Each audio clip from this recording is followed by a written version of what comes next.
हाथ में गिलास पकड़ा हुआ और लोगों को कहना कि मैं ये पीता हूँ, लोगों का खून तो नहीं पीता हूँ। आज वो लोग अल्हम्दुलिल्लाह सूट बूट उतार के शलवार कमीज और वेस्ट कोट के अंदर आ गए। एक अपना कल्चर जो है वो पाकिस्तानी फखर से, पहले जो शलवार कमीज पहनता था उसको शर्म आती थी, दफ्तरों में नमाज पढ़ने की जगह नहीं होती थी।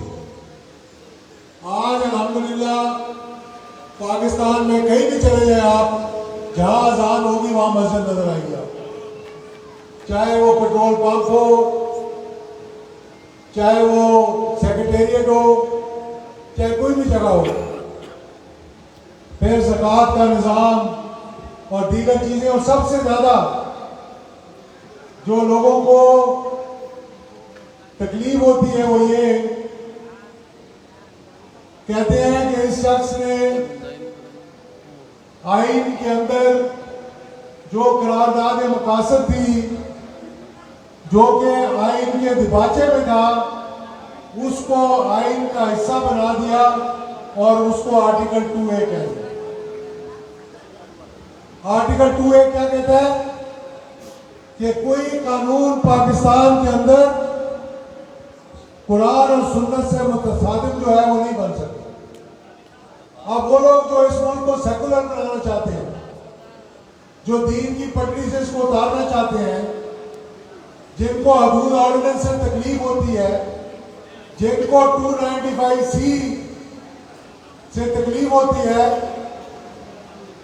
वो कहते हैं जनाब ये देखो ये क्या करके चला गया यहां से।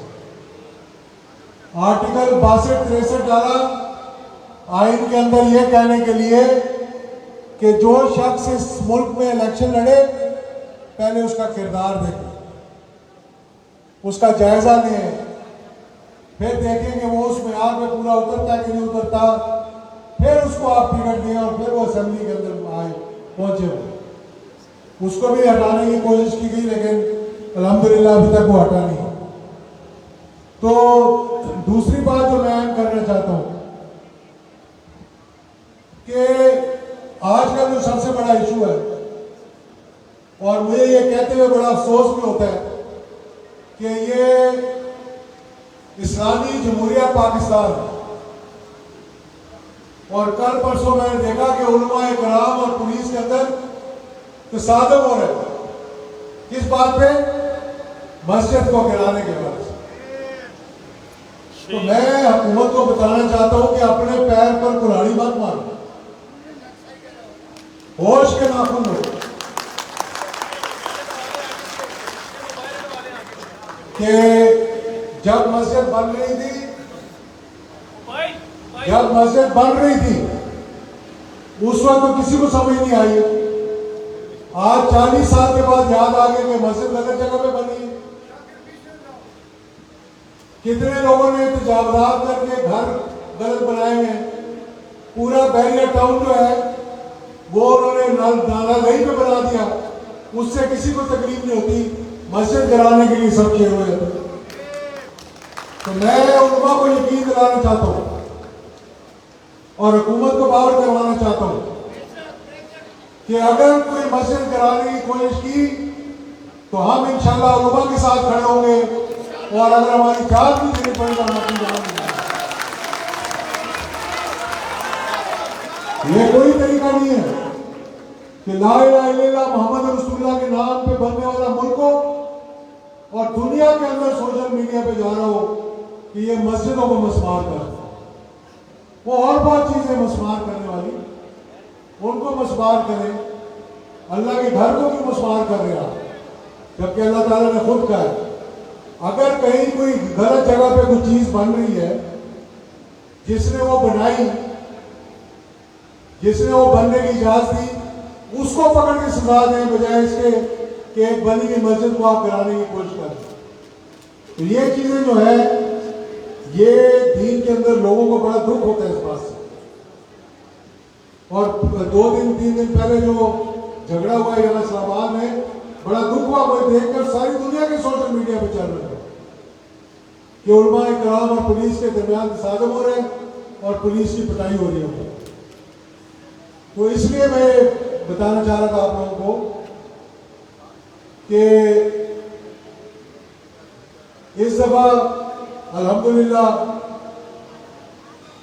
14 अगस्त भी बड़े वलवले के साथ मनाया गया। इसीलिए हमने आज के इस फंक्शन को ऐसे तशबीह दिया था कि मर्द मोमिन मर्द हक से लेकर मार्का हक तक।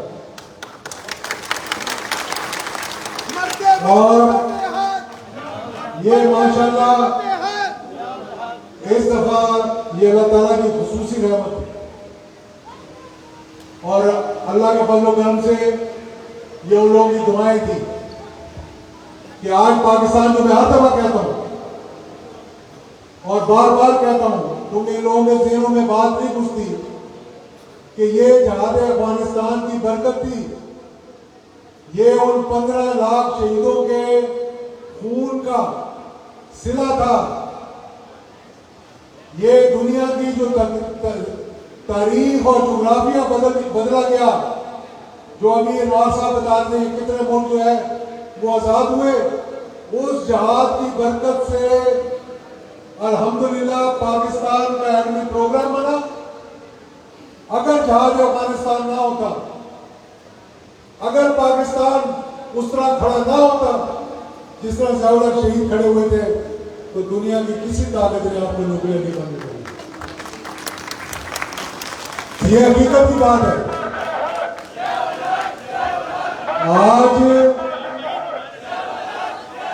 आज जो हम ये खड़े होकर बड़के मारते हैं, आज जो हम यहाँ खड़े होकर बड़के मारते हैं और हिंदुस्तान को ललकारते हैं, पूरी दुनिया के आगे बात करते हैं, वो एक ही वजह है कि वो अफगान जिनकी कुर्बानी की वजह से और वो ज़ियाउल हक शहीद जिनकी उस सोच की वजह से कि पाकिस्तान को कैसे नाकाबिले तस्लीम बनाना है और कैसे चावी के टनल बनाए और कैसे जो डॉक्टर कदीर खुद कह गए कि 1984 में उन्होंने जो कहा तैयार कर लिया था माल, और फिर हिंदुस्तान को भी बता दिया कि जो माल तुम्हारे पास है वो हमारे पास भी है और ये गलती मत करना, वरना हिंदू तहजीब इस कुर्राए अर्ज़ से जो है वो उड़ जाएगी और 1.5 अरब मुसलमान फिर के अल्लाह के बंदों कर्म से जिंदा रहेंगे। तो ये वो मार्का हक जिसकी वजह से आज अल्हम्दुलिल्लाह पाकिस्तान, हमारे बड़ी खुशी की बात है कि एक पांव हमारा अमेरिका में होता है, दूसरा चीन में होता है, तीसरा ईरान में होता है, फिर टर्की में होता है, फिर अज़रबैजान में होता है कि इस 10 मई को अल्लाह ताला ने हमें वो मुकाम दिया कि हमें उसका शुक्र अदा करना चाहिए अल्लाह ताला।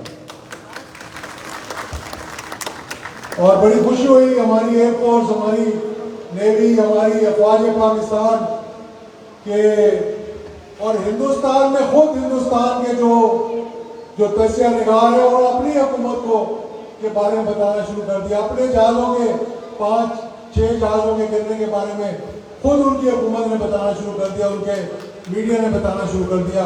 तो अल्हम्दुलिल्लाह इस पाकिस्तान को जो पाकिस्तान आज बना है इसको आगे लेकर चलना है और इसके लिए हमने कुर्बानियां देनी है। इसके लिए हमने कोशिश करनी है कि इस मुल्क के अंदर जो मैंने कहा था कि ये हिंदुस्तान वाले इस तरह बाज नहीं आएंगे,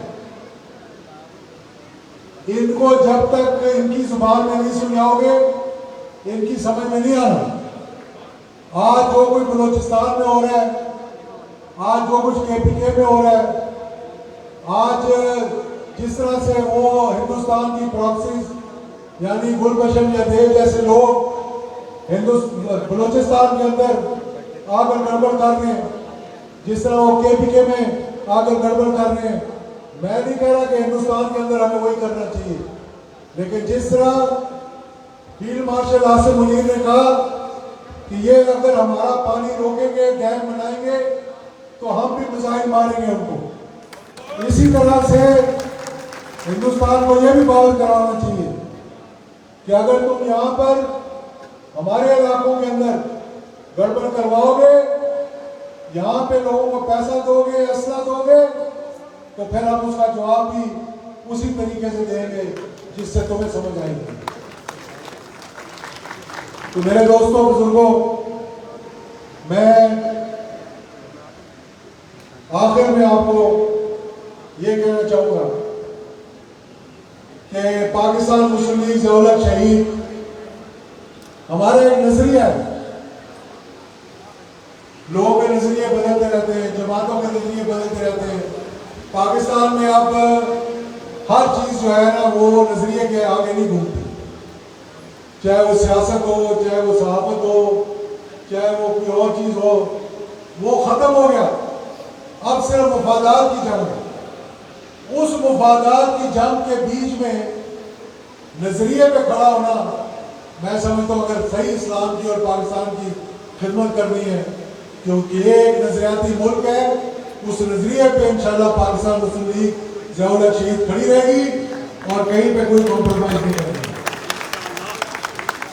तो अब हम इंशाल्लाह इसके बाद एक तो आपका शुक्रिया सबका अदा कर दिया, दूसरा मैं आपको ये बताना चाहूँगा कि यहाँ से तमाम साथी जो है अपनी अपनी गाड़ियों में बैठ के ज़िया-उल-हक शहीद के मीनार पे जाएंगे, फैसल मस्जिद, और वहाँ पे फिर इज्तिमाई दुआ होगी और फिर वहाँ पे भी आप लोगों से थोड़ी बहुत गुफ्तगू करेंगे। बहुत बहुत शुक्रिया।